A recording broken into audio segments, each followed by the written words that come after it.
College projects are supposed to be straightforward, right? You choose a topic, you do the research, put it all together, and maybe learn something along the way. When my friend Carlos and I signed up for a class, we thought it would be fun, a break from the usual grind. The assignment was simple: create a short documentary.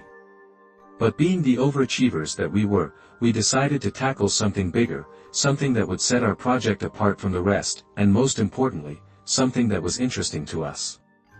And that's how we ended up in the middle of this supposedly cursed forest, not far from where we live. Our goal was to debunk the local legends that had kept people out of those trees for decades. The forest was beautiful in its own way, with tall, lush trees and a special kind of quiet that was almost therapeutic. But that silence had a weight to it. It was like the forest was holding its breath, waiting for something to happen. The stories about the forest go back generations. I've heard Native American tribes used to live there, and the forest was supposedly sacred ground. You know, the same typical setup as every other curse story in the United States. But then came the stories of ghosts, demons, and dark rituals. In my opinion, I believe it was just old folklore and myths that people said happened deep in those woods. And those myths got blown out of proportion and spread through the generations. Most people avoid the place, and those who didn't usually came back talking about negative energy and all that garbage. In case you can't tell yet, I'm not a believer in the paranormal, or really energies, or anything like that. And neither was Carlos. We didn't just buy that the woods were cursed, we thought it was all just superstitions and campfire stories. And that's why we thought that this was the perfect subject for a documentary, a chance to peel back the layers of folklore and show the world, or at least our class, that these woods were just another patch of trees. We spent the first few hours filming the scenery, capturing shots of the sunlight filtering through the trees, the dense foliage, and even some of the caves we found scattered throughout the area. It really was objectively a beautiful forest. There was one cave in particular that caught our attention. It wasn't deep, but the way the light played off the rocks made it perfect for the eerie vibe that we were going for in our film. As we set up the camera inside, it felt like something had changed. The sun started to shift behind the clouds, and it almost felt like the sounds of nature started to quiet down. Right at that moment, Carlos stopped, freezing mid-shot, and whispered something in a very scared voice, asking if I heard that. I hadn't heard anything, but the look on his face was enough to make me feel somewhat uncomfortable. We stood there in the dim light of the cave, straining our ears, then I heard it too, a sort of sound coming from outside. We had been hearing the wind blow all day, but this was definitely no wind.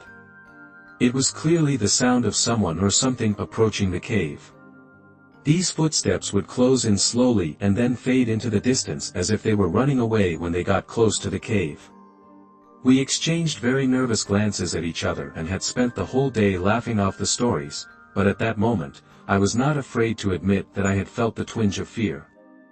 My mind raced with a bunch of different scenarios, maybe it was just another hiker or some animal passing by. But the longer we stood there, the more I started to doubt those rational explanations. Trying to keep a steady voice, I told him that we should wrap things up, as we had enough footage. He didn't argue. We quickly packed up the camera and gear, both trying to play it off as if we were cool, but it was obvious we were both moving pretty frantically. As we stepped out of the cave, the forest seemed darker than it should have been, since the sun had started dipping in and out behind the clouds. The feeling of dread was overwhelming, and with every step we took back toward the car, the sense of dread grew. We hadn't gone far when the sound came again, this time louder and much closer. We stopped and tried to assess the sounds we were listening to as the rustling morphed into the unmistakable sound of footsteps. We turned, and that's when I saw them, two dark figures moving swiftly through the trees, their shapes blurred by the shadows. And we both started to run. I turned back several times, and it was impossible to tell what was chasing us. I was refusing to believe that it was some dark entity, but I truly just couldn't tell in that moment. As my heart was racing, Carlos and I were running awkwardly through the forest, trying not to run into trees or trip on the roots. And it seemed almost like these people were gliding through the trees. The faster we ran, the louder the footsteps grew, until it felt like they were right on top of us. I risked a final glance over my shoulder and got my clearest view of these people. Not only were they still chasing us, but they were closing in very fast. They were clearly human-shaped, but there was something just off about them, something in the way they moved. I couldn't make out any details other than that they were shaped like people, and they were clearly dressed in all black, moving so effortlessly through the trees.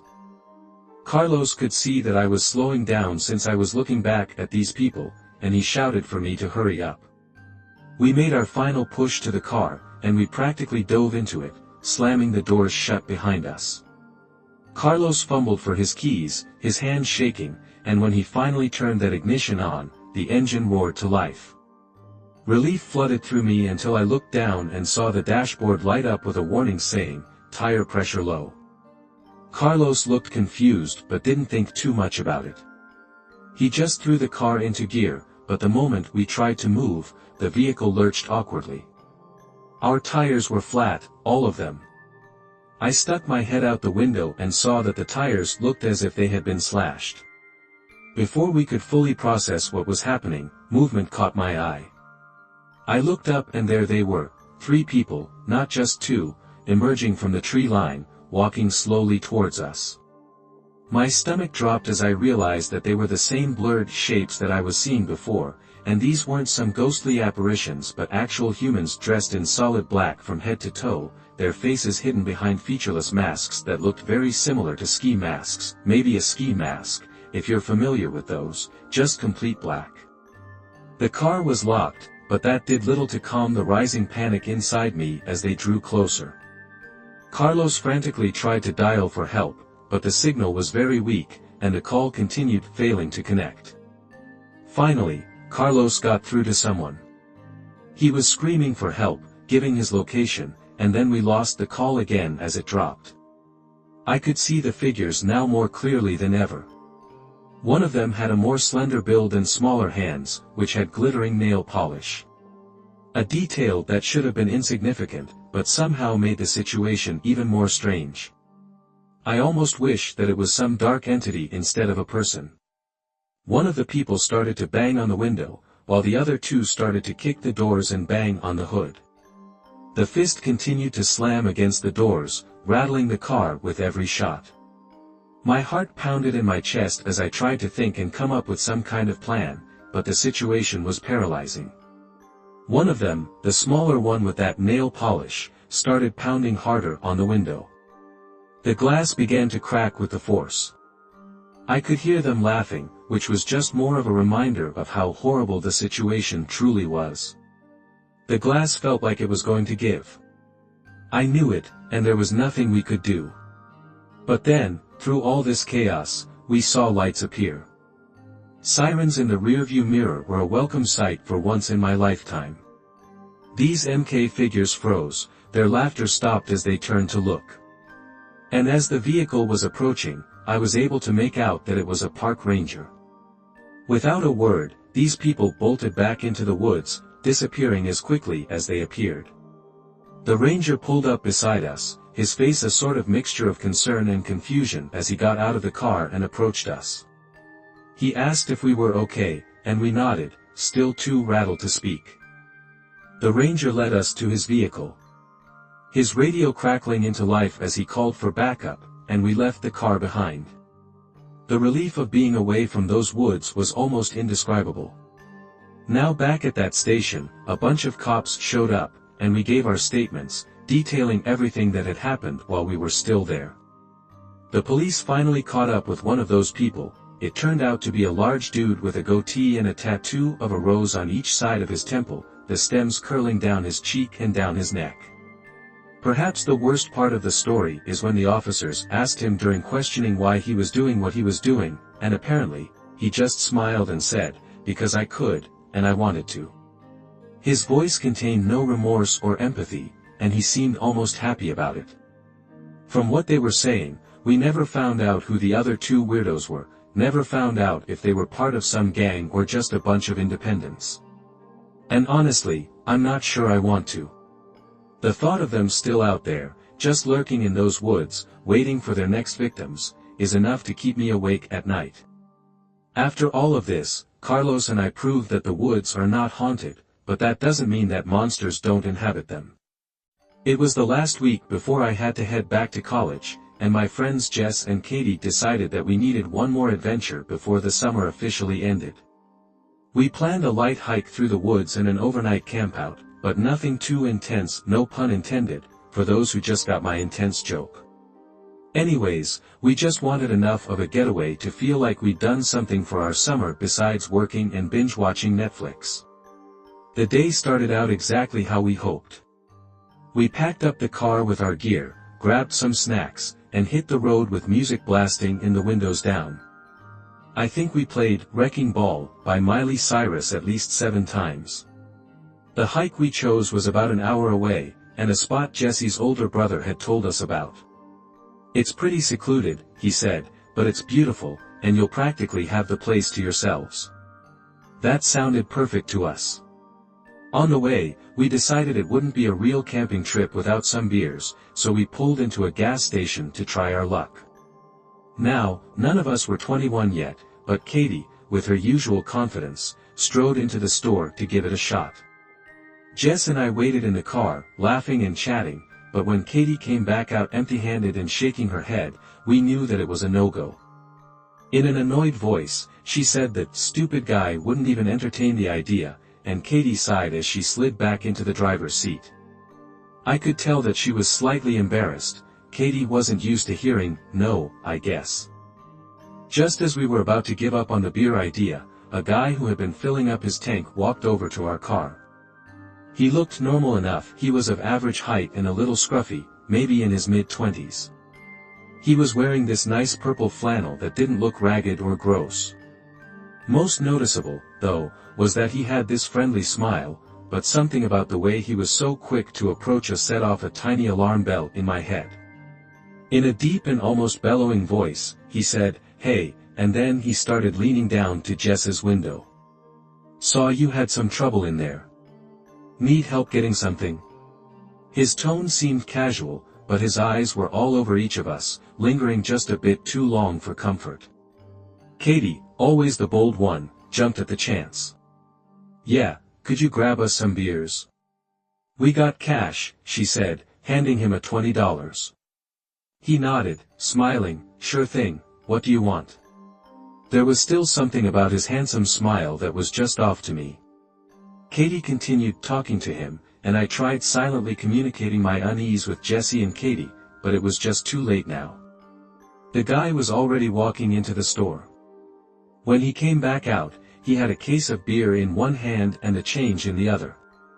"Here you go," he said, handing it all over with that same smile. But then he hesitated, like he was waiting for something. "Thanks, man," Katie said quickly, grabbing the beer and giving him a sort of little wave. Jess started the car, and before the guy could say anything else, we drove off. As we pulled out of the parking lot, I glanced back and saw that he was just still standing there, seemingly watching us. "That was weird," I muttered, but Katie brushed it off by saying something like, "I relax, he's just being nice." We got our beer, didn't we? The drive to the trailhead was uneventful, and soon we were out in the woods, surrounded by tall trees and the sound of birds.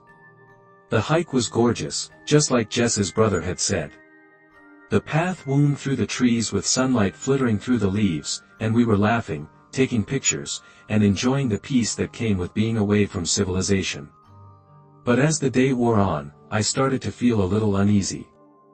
Every now and then, I thought that I heard something, simple things like a twig snapping, the leaves rustling, or the sound of a sudden shifting in the distance. But whenever I turned around, there was nothing there. I told myself it was just the usual sounds of the forest because, honestly, they were. No matter what I told myself, though, I just couldn't shake a certain feeling. By the time we set up camp, the sun was finally setting, and our little corner of the forest started to get dark very fast. We built a small fire, roasted some marshmallows, and cracked open a few of those beers that we almost didn't end up with. Jess and Katie were having a blast, and on the surface, I appeared to be having a blast as well, as I continued trying to ignore the creepy darkness around us. While we were sitting around the campfire, it was Jess who first mentioned the sounds out loud. "Do you guys hear that?" she asked in a low voice, almost a whisper. "It sounds like... I don't know, like someone walking around out there." Katie was quick with a response, saying, "Come on, it's probably just animals," but even she didn't sound entirely convinced. We all sat there listening intently, but after a while, the noise stopped, and we tried to shake off the uncomfortable vibe that was surrounding the fire. Now, eventually, we crawled into the tent, snuggled into our sleeping bags, and tried to get some sleep, but sleep didn't come easily. The sounds outside started up again. It was faint, but at least to me, the sounds appeared unmistakable. All those twigs snapping and the leaves rustling sounded a lot like bipedal footsteps, and my heart was pounding. I could tell by the way Jess and Katie were shifting in their bags that they clearly were awake and hearing it too. After what felt like hours of just lying there, eyes wide open in the dark, I decided I couldn't take it anymore. The fire had died down before we got into the tent, and I wanted to make sure that it was completely out by now. I whispered to the girls that I was stepping outside for a minute, and they seemed to agree silently. I unzipped the tent and stepped out into the cool night. The woods were pitch black, except for a little glow of the embers from our fire. I grabbed a bottle of water and was about to pour it over the coals when I heard those rustling sounds again. Except this time, it sounded like footsteps, and it sounded like it was directly behind me. I froze, and I remember being unable to catch my breath. Slowly, I turned, and there, standing just a few feet away, was what I could only describe as the guy from the gas station. His face was barely visible in the dim light, but in that instant, my mind knew that was him. I recognized the purple flannel from earlier, and I wanted to scream and run, but I was rooted to the spot. I was so scared that it felt like I had forgotten how to breathe. The guy just stood there, staring at me, not moving a muscle, which somehow made this entire interaction even worse. It felt like an eternity, but finally, I found my voice. "Get away from me!" I screamed, and the sound seemed to snap him out of whatever trance he was in. He took a step back and then another, and before I knew it, this guy was sprinting off into the woods. I didn't wait to see where he went. I ran back to the tent. Jess and Katie were rolling around as they heard me scream. I started to shake them and yell, "We need to go now," and I could feel my voice shaking. My friends didn't really question what was happening. I started saying about how the guy from earlier was outside the tent, and apparently, that was enough to get my friends panicking and packing. We packed up all in record time, not even bothering to fold the tent properly. We just stuffed everything into our bags and took off down the trail. I remember the trail back being so nerve-wracking because we could barely see anything. It was dark, and our flashlights didn't do much to illuminate the path, other than the trees that were directly in front of us. Every sound we heard made us erratic and just caused us to run faster. We got to the car, and it still wasn't even dawn yet. We didn't say much on the drive home, as all of us were just still too freaked out, processing what had just happened. In hindsight, we should have just called the police right then and there, but getting away was the only thing on our minds at that time. When we finally pulled into Jess's driveway, we just sat there for a moment, staring straight ahead. That's when I finally called the police and reported what had happened. I told them about the guy from the gas station, and I told them about the approximate time that we had encountered him. I remember Katie begging me to get off the phone with the police because she was scared that she was going to get in trouble for the alcohol. But if this guy was some sort of creep, I wanted to make sure the cops knew. Now it's been years, and we never did figure out what that guy wanted or if it even truly was him from that place following us. After that night, we decided our summer adventures were over. I can still imagine the sight of him standing there in the dark, staring at me, and I often wonder what would have happened if I hadn't gone out to check the fire. Not that it's the most reassuring thought, but I also hope that this man was just a peeping creep and not something way, way worse. Back in 2015, my wife and I, along with our friends Jake and Tabby, had been planning this hike trip for many weeks. We all worked together, and it was rare for us to get a long weekend off at the same time, given that we all have such drastically different jobs. So when the opportunity finally came, we jumped at it. The plan was to head out early Saturday morning and spend the entire day exploring the wilderness. We mapped out a trail that promised stunning views, and we were all eager to disconnect from the world for a while. The drive to the trailhead was peaceful, the sun was just starting to rise, casting an amazing orange hue over everything. We were laughing, swapping stories, and enjoying the early start. However, as soon as we arrived at the trailhead, our excitement took a hit. The sky darkened almost instantly, and within minutes, it started to downpour. It was raining so hard that you couldn't even see anything in front of you. We hoped it was just a passing shower and decided to wait it out in the car. We had already made the drive there, we weren't about to turn around and drive home already. The rain pounded against the roof, and the windows fogged up with our breath. It wasn't the start we'd imagined, but we were determined to make the best of it. After about 20 minutes, the rain let up, leaving behind a very misty and overcast day. We debated whether we should continue the hike, but the trail was calling us, and we didn't want to waste any time. So, we grabbed our gear and headed out.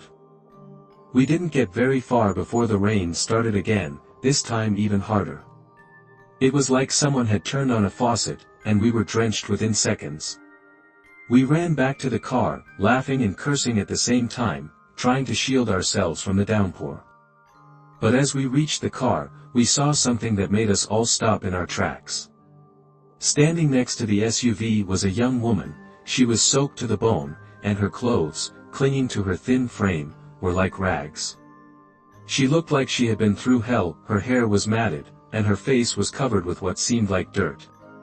At first, I thought maybe I was seeing things because of the rain, but no, she was definitely real and standing directly next to my car. Even more creepy was that she appeared to be looking into the windows. Now, without even thinking, I shouted something out, like, "Hey, get away from my car." That was more out of fear than anything else, it was instinctive, and I just felt like I had this rush of adrenaline that was telling me something wasn't quite right. She didn't move, though, she stood there, staring at us with these very hollow eyes. She had that look, a look like a deer gives you in the middle of the woods when they're just sort of standing there like statues. Before I could let out another angry scream, my wife held me back and said to me in a very concerned voice to wait and hold on. She even said that she looked kind of hurt now. Jake and Tabby were silent, unsure of what to do. I didn't want to let this stranger into our car, but I couldn't ignore the fact that she might be in serious trouble. And so, against my better judgment, we all piled into the SUV, with the woman sitting behind the front passenger seat, and my wife in the middle seat in the back, trying to comfort this woman. The car was cramped, the windows fogged up again from the sudden influx of bodies, and you could just feel the tension in the car. It went from a fun hiking trip to now dealing with a strange and potentially hurt woman in the middle of nowhere. The woman didn't say much, in fact, she didn't say anything at all. She just sat there, shivering and staring straight ahead. My wife thought that she looked like she might be in shock and started to assume the worst. The woman had makeup running all down her cheeks, and it was impossible to tell if that was from the rain or crying. We tried to ask her where she was from and what had happened to her, but she didn't respond. I kept glancing at her in the rearview mirror, trying to read her expressions, but there was nothing there, just a sort of vacant look. The lights were on, but clearly, nobody was home. Jake suggested that we should get her to the nearest gas station and call for help, and we all agreed. There was no cell service out here, so that was our best option. I started the car, and we headed down this muddy road. The windshield wipers were working overtime to keep the rain at bay. Now, I know it's easy to say this now, but something just wasn't sitting right with me. I know this was a tense situation, but that's not what bothered me. The way she just sort of appeared out of nowhere, her silence, and the way she didn't seem to be fazed by the cold or the rain, that's what bothered me. It was clear to me that this woman had issues, and it was impossible to tell if she was dangerous or just truly shaken up about something.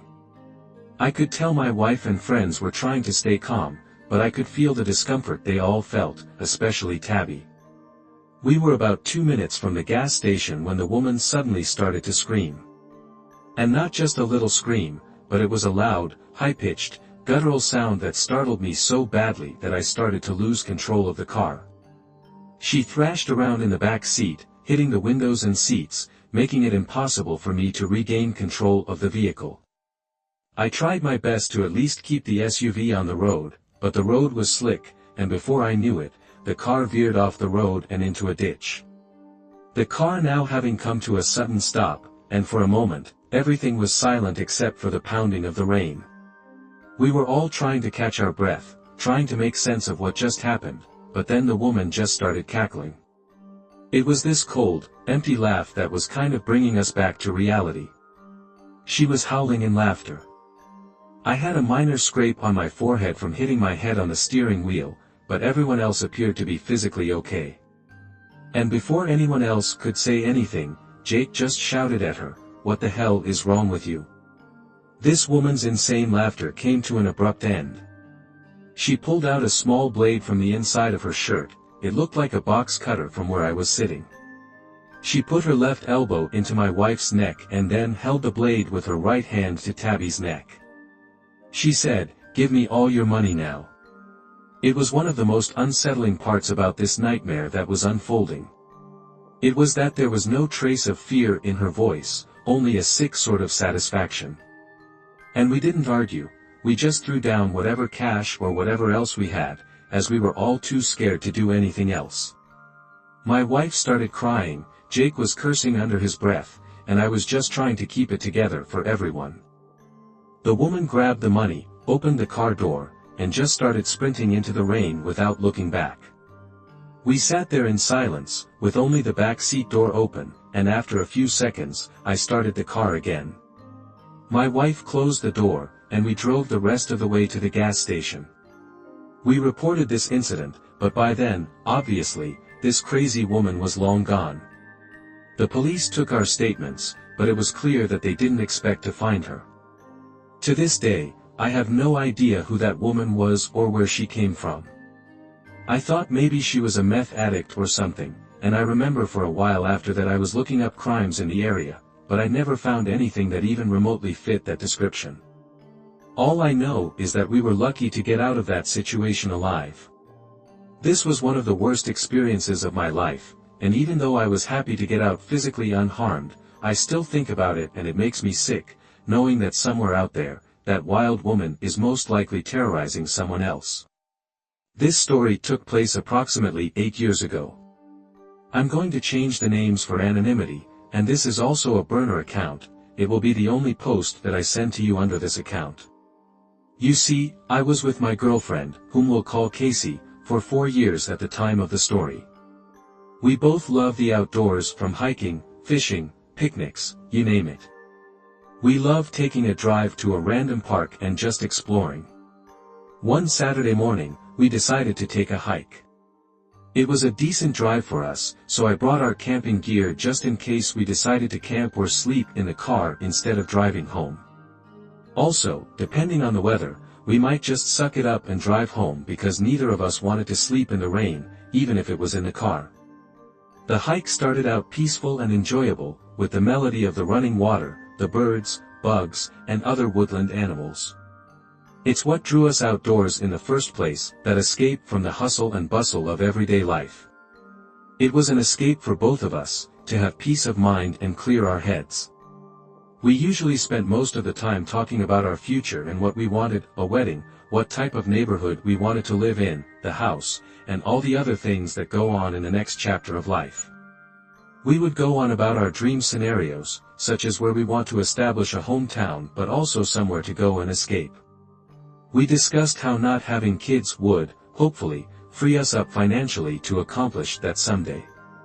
It's hard to explain, but I felt like we had our best conversations when we were hiking. Now, as we sank deeper into the woods, I got a weird feeling of paranoia. I felt like the peaceful sounds that surrounded us had changed somehow, the animals had a different tune or vibration, and the water that had passed up a long time ago turned into sounds that resembled whispers. I felt like I was being followed, and that someone was trying to get my attention. At the same time, I quickly snapped out of it and went on with whatever conversation we were having at the time. I started getting tired and asked if we could take a break. I was surprised that I needed a break and figured that I just didn't have enough water that day, being dehydrated. After the break, I noticed a shift in Casey's mood and mannerisms. She seemed way more quiet than usual and grumpy. I brushed it off and assumed that she was probably just tired as well, and I tried to continue a positive topic of conversation to cheer her up. Not long after she turned grumpy, she then turned into an outright jerk. Every comment I make is met with a rude or sarcastic comment, which at first made me think that she was kidding. But I quickly learned that she wasn't. I asked her if she wanted to turn around, or take a break, or just continue quietly, anything to try and get a gauge of how I could make the situation better. But then we had a very silent face, she wouldn't communicate with me at all. I started trying to recall if I did or said anything that would have made her upset, but I honestly couldn't think of anything. Then, as we got as deep as we wanted to go on her hike, Casey had an absolute manic breakdown and began screaming and crying at the same time. As I tried to approach her to ask what's going on, she became violent, starts flailing her arms, one of which actually makes direct contact with my temple and knocks my glasses off. Now, I'm pretty much legally blind without my glasses, so needless to say, I need to quickly find them or I can't see anything. I also want to mention here that this is completely out of character for Casey, she wasn't that type of erratic person. I'm panicking on the ground, trying to find my glasses like Velma, while Casey is still flailing her arms and now running and screaming in the opposite direction. Thankfully, I quickly find my glasses and get up and chase after her. I catch up to her, and she seems completely out of it, her eyes don't seem glazed over but different, like she's there but isn't there. I know that may sound weird, but that's the best way I can explain it. At this point, she has stopped screaming and acting violently towards me. I sat her down and made her drink some water. She still isn't talking much but seems a little more settled. Once I determine that she can walk, we start making our way down the trail back to the car. It seems as though the more we move and the further we get from her manic breakdown, the more back to normal she gets. She's now starting to talk to me and asks if she remembers what happened. She's telling me that she has no recollection and becomes embarrassed and apologetic for her episode. As we get about half a mile from the car, she seems completely back to normal. I'm still struggling to rationalize what happened. I have never ever seen her act like that in the 4 years we had been together. At that point, we had been through happy times and also the most sad and stressful times of our lives. She was a big believer in the supernatural, so she was convinced that something dark had taken over her body. I didn't buy that, though. I knew that there had to be some kind of rational explanation. I did some research and found out that in those woods, there are actually some plants that can really mess you up.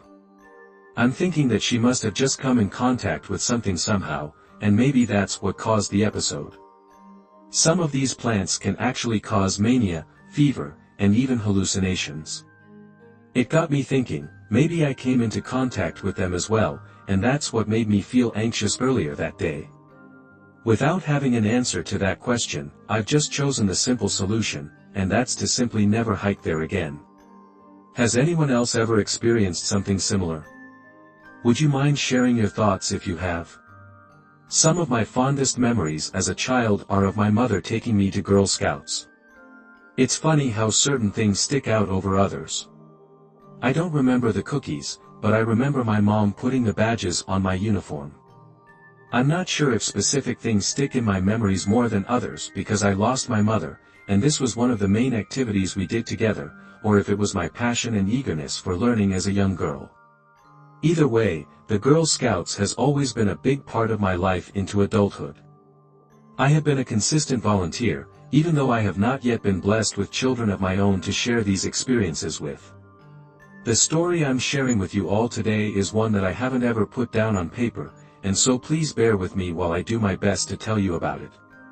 It was one of the annual camping trips for the troop, where we would have food, activities, hiking, and a number of other things to keep the girls occupied. I always helped with food and some of the arts and craft type of activities. I would use my own money to purchase snacks and approved food items and try to research something fun for the kids to do if they didn't want to participate in some of the more woodsy options. When I was younger, I always felt out of place and would have preferred something more art-centric to make me feel more comfortable and ease into the trip. This trip started just like any other. The leaders of the excursion were mostly comprised of mothers of the children and other volunteers like myself. One of the first things we did with the morning daylight was a hike.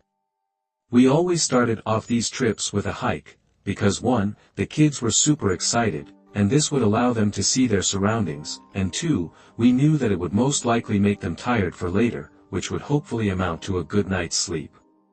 The start of this hike was no different from any of the others. It was standard and safe, which is exactly what you would want for a trip like this, that was buzzing from the children's excitement. But suddenly, I felt everything go really quiet. I felt like my sinuses and ears were plugged, and all I could hear was buzzing. After a few seconds, I came to and looked around to take an inventory of the girls, and that's when I noticed that Cindy was missing. I walked briskly to the line of children, looking for Cindy, but don't see her anywhere. Trying not to cause too much panic or concern, I start calling her name and walking even further forward to see if she had wandered up with another group. I bumped into one of the mothers and asked if she had seen Cindy. She must have seen the fear in my eyes because, as she said, no, she immediately walked back with me and began calling Cindy's name. It had been a few minutes now, and we had alerted everyone walking to stay still, as we did an inventory, to find Cindy and see if anyone else was missing. I estimate about 5 minutes had elapsed, and real genuine terror was beginning to set in. We were considering contacting the authorities to say that a child was missing, and just as we were getting ready to call, we found Cindy nonchalantly walking a little bit off the trail in the woods. I ran over to her to see if she was okay, and she seemed completely fine. I took inventory of her, and she looked okay and didn't seem scared, startled, or even a bit out of place. I held her hand, and a few people yelled to all the girls to stay in a single file line and not wander off as we proceeded back to camp. Now, Cindy was normally the shy, quiet type, but she was humming and making a lot of conversation with me, which was completely out of character for her. I playfully asked her what put her in such a good mood, and she said the friend I made in the woods. They warned me about the man in that red cave. I paused, really confused, and asked, "What do you mean? Who did you meet in the woods? Did anyone touch you? Did they hurt you?" She just kept looking at me with this really strange smile, saying that she had made a new friend and that they were nice and wouldn't hurt her. Everything always went back to staying away from that man in the red cave. At this point, I was getting goosebumps, prickles on my neck. I don't remember what else I asked or her exact responses. I was just making sure that she was okay and hadn't really encountered someone in the woods that would put her or others in danger. I started to think to myself, had she really seen something, or was her imagination just running wild with the intrigue of the limitless woods around us? I had trouble getting comfortable that night, falling in and out of restless sleep, thinking about some man in a red cave. Nothing of further incident happened that weekend, thankfully, and everyone went home safe and happy. I had eventually put the experience deep out of my mind, to the point where it had been years since I had thought about it. That was until we returned to that same forest to do another camping retreat. Initially, I didn't remember until a night when I was sitting outside again, having trouble sleeping. I saw a little girl getting up, so I asked if she was okay and if she needed to go to the bathroom or needed help with anything. She said she was fine and was just having trouble sleeping. I told her that I too had trouble sleeping and sometimes it's difficult to get rest when we aren't at home in our own beds. She said that that wasn't the problem. She said she was having bad dreams. She said her friend kept waking her up to tell her that she needed to go see the man in the red cave, and my heart sank. I actually temporarily lost hearing in that moment and asked her, "Who was the friend asking you to go to the Red Cave?" She couldn't articulate, so it was hard to discern if it was someone in the tent waking her up and telling her or if she was really just having a bad dream. But hearing about the man in the Red Cave again after all these years couldn't have been a coincidence. I put the girl to bed and told her to let me know if she was woken up again. I didn't hear from her for the rest of the night. I also didn't sleep at all that night, not even for 5 minutes. I went home the next day and have never returned to that spot again. A few years ago, I spent that summer working as a lifeguard at a resort nestled deep in the mountains. The place wasn't exactly a tourist hot spot, but it had a steady stream of visitors. A lot of people were just looking to get away from the noise of city life, hike a few trails, and soak in the peace and quiet of the mountain area. The resort was spread out with a main hotel, some cabins scattered around the property, and a pool that on most days was more about lounging than swimming. A few years ago I was working on a lazy afternoon, the kind where the sun hangs high and the most exciting thing to do is sip on an ice-cold drink while you drift in and out of a half-nap. I was on lifeguard duty at the pool, making sure no one did anything stupid. The usual crowd was there. It was mostly married couples and young adults celebrating events, specifically a bachelorette party. But then, I noticed a guy hanging around the fence that separated the pool area from the rest of the resort. He was dressed for swimming and just stood there, watching that group of young women celebrating the bachelorette party. The women were sunbathing and standing around the shallow end of the pool. At first, I really didn't think much of it. People get curious, and it wasn't uncommon for someone to come over and ask about pool hours or how to get a guest pass. But this guy wasn't asking questions, he just stood there, watching the women. And he started talking to them, but they seemed to be doing their best to ignore him. I couldn't hear what he was saying, but I could tell from the way that they were avoiding eye contact and shifting uncomfortably that they weren't interested in whatever he was saying. After a few minutes of this, I decided to step in. I walked over to the edge of the pool, trying to keep things casual, and I just called out in this sort of calm voice, asking him if he had a pool key. The guy turned to look at me, and his face was just sort of expressionless. For a moment, I thought he was going to argue with me, but instead, he just shrugged and mumbled something under his breath before walking away. The women gave me these sort of relieved smiles. In one of them, this brunette with one of the most beautiful smiles I've ever seen, actually waved me over. She seemed really chipper and, in a very sincere voice, said, "Thank you for that, he was really starting to creep us out." I was trying to keep it cool and be confident, so I told him it was no problem, I was just doing my job. I felt like an idiot saying that, like I'm some sort of Captain America type superhero, but thankfully they didn't think I sounded dumb. Because right after that, they actually introduced themselves.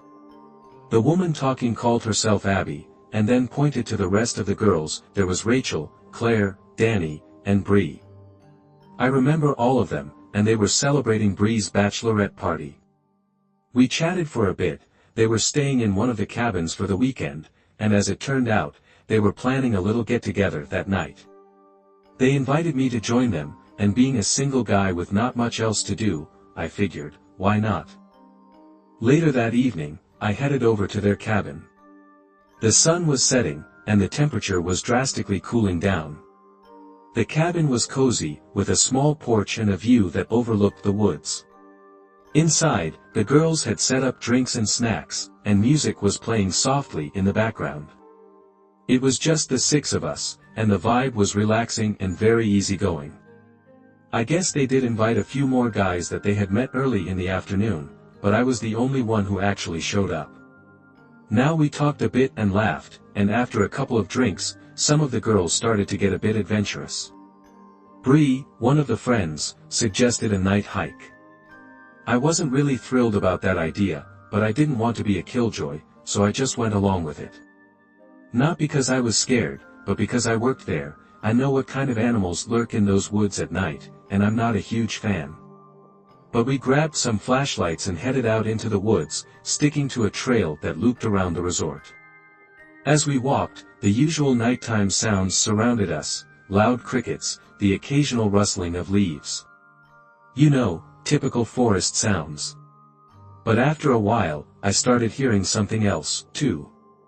It was quiet at first, like someone was walking at a distance behind us. But every time I turned around, I saw nothing but darkness. Eventually, Abby looked visibly scared and, very nervously, she asked if we had heard anything. Now we all stopped and listened intently, and there it was again. It was like erratic and rapid movements somewhere nearby in the darkness. This wasn't just the typical sounds of wind blowing through the trees but something that sounded more deliberate. We all looked at each other, and that's when Rachel said that she had had enough. She and Bree decided to head back to the cabin, and I didn't blame them. The rest of us followed, keeping the pace quick. By the time we made it back, the mood had shifted. The fun, carefree energy from earlier was gone, and it was replaced by a very nervous tension. We locked the doors and tried to shake off the feeling of being watched, but it was not easy. We sat around for a while, trying to just laugh it all off, but there was just something different about the entire evening. At least speaking for myself, I couldn't shake that feeling of someone or something out in the woods with us. And in a moment of monumental stupidity, Danny and Bree decided to go back outside.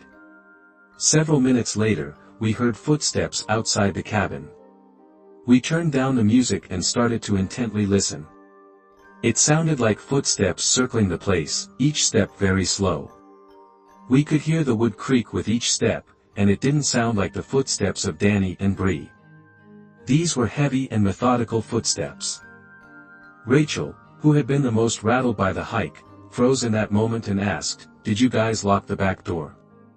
I shot up from my seat and ran towards the back door. I was so scared, but I was trying to appear braver than I felt. I grabbed a flashlight for some reason and headed to that back door, checking the lock. It was secure, but I just knew someone was out there. I could only see a little bit outside that door window, and it was completely possible that someone was standing just outside my view. As I turned back toward the group, I heard a loud crash from the front of the cabin. Before I could react, Danny and Bree came barreling into the living room, screaming that someone had been chasing them in the woods. I moved toward the door, hoping to calm them down. I was standing in the doorway, and before I closed the door, I looked out to the front of the cabin. That's where I saw him, a guy running straight at me, a hood pulled over his face. He took me to the ground in a moment, and I felt the air rush out of my lungs as he knocked me to the floor. He was strong, stronger than I'd expected, and he was reaching for something from his waistband. I couldn't tell what it was, but I assumed reaching back there for something wasn't good for me. All I knew was that I had to fight back, but I was struggling to get him off of me. Just as I thought I was done, I heard a loud thud, and the weight on top of me had just shifted. Looking up, I saw Abby standing over the both of us, holding a golf club. Her face was pale but determined. She hit him hard on the side of the head, and he was completely out cold. We called the police, who, surprisingly, showed up quickly given the resort's pretty remote location. As it turns out, this guy was the new maintenance man, someone who had started working at the resort just a few days earlier. You see, he'd been using his position to scope out the place, and God knows what he had planned for that night. Obviously, we pressed charges, and he was arrested on the spot. If that girl didn't act quickly, I may not be sitting here writing this. With all that going down, it still blows my mind that some people out there in the world are just that evil. This man appeared to have no other motives than just bringing harm to me and those girls. My now ex-boyfriend, current boyfriend during the story, who I'll just call Roger, and I tried to travel and take trips as much as possible. We loved exploring new places and getting away, even if it was for just a few days. With that said, we are pretty big introverts and like doing our own thing when we hike or camp. We prefer to do so in secluded areas and not be in crowded camping sites or trails where you are literally shoulder to shoulder with other people. We decided to visit a new hiking trail that was decently steep. Roger heard about it from a friend at work. We figured it would test our limits and be a nice little getaway for a few days. We have a huge tent and some other amenities to make ourselves comfortable, and I was actually pretty excited to get away.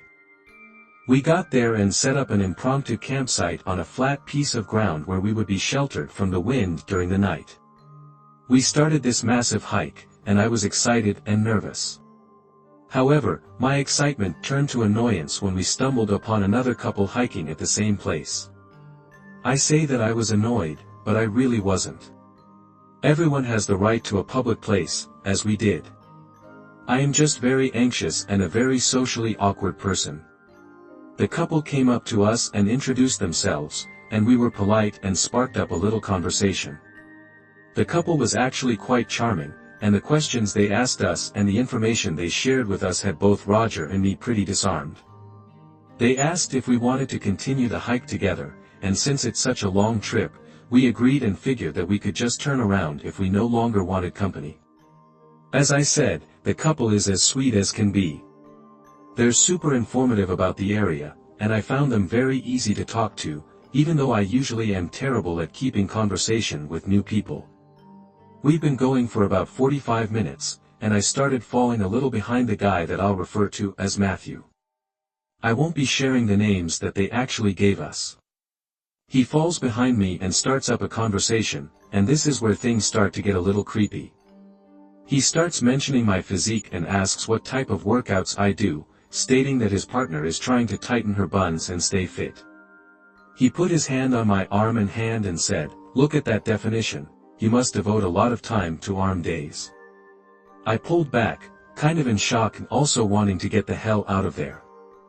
Now, 5 minutes ago, I found him charming and endearing, and now I feel like his eyes are all over me, and I'm getting some very creepy vibes. I catch up to Roger and try to whisper the gist of it to him, and he lets me know that the girl has also started being really weird and made a comment about his package, making sure to say that she wasn't talking about the backpack. Thoroughly creeped out at this point, we decide to just head back and thank them for their great conversation. Thankfully, they wanted to finish the hike, and we could just get out of there and back to our campsite. After having a bite to eat, I realized both my bracelet and ring were gone, and I was racking my brain on how the hell I lost them. I never take them off, but it wasn't likely at all that they would just fall off. After 15 minutes of looking in my bags, I stopped dead in my tracks. I leaned over to Roger and said, "Matthew touched my arm and hand on the hike when he was complimenting my definition. Do you think he could have swiped it without me noticing?" We weren't sure, and Roger told me that he would head back up in the morning and see if he saw anything on the ground. We went to bed early, knowing that we were going to get up early and try to find the lost jewelry and head home. In the middle of the night, I awoke to the loud sound of a snapping branch, and felt like whispering or something in that moment. I finally came to and shook Roger, waking him up. He must have heard it as well, because at that moment, he put a finger over his lips to tell me to keep quiet as he quietly unzipped the tent to take a look. The next thing I know, he's yelling, "Hey, what are you doing over there?" It was the couple from earlier. They said that they had stumbled across our area and wanted to wake up whoever was there because they saw a bear and were fearful that it might attack the site. Roger said that he appreciated the info but that we're all set. Then, Roger came back to the tent and put his finger over his mouth again. He kept his eyes directly on the window of the tent and didn't speak for about 5 minutes. He then looked at me and said, "Grab everything you can and get in the car." I went to speak, and he just repeated the same phrase. We got out and grabbed as much stuff as we could. He even grabbed the tent and began stuffing it, still half together, into the truck. We just peeled off once we had the essentials.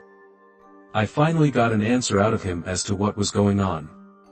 He goes on to say that Matthew, the guy from earlier, seemed to have a knife in his hand and another one holstered when he got out of that tent.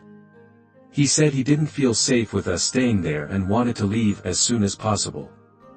Once we got home and began to shake that terrible nightmare from our minds, I decided to actually look up those couples' names on Facebook. Now, the only thing I could find was that those same 2 names were the names of the couple who died on a camping trip a few years prior. No, this isn't some ghost story. There was a photo of the couple who had tragically passed, and they were not the 2 people that we saw. For what malicious reasons were they using these fake names, though? Was it just to steal people's stuff or something worse? I'm glad that we got up and left right away, or we may have found out what their true intentions were.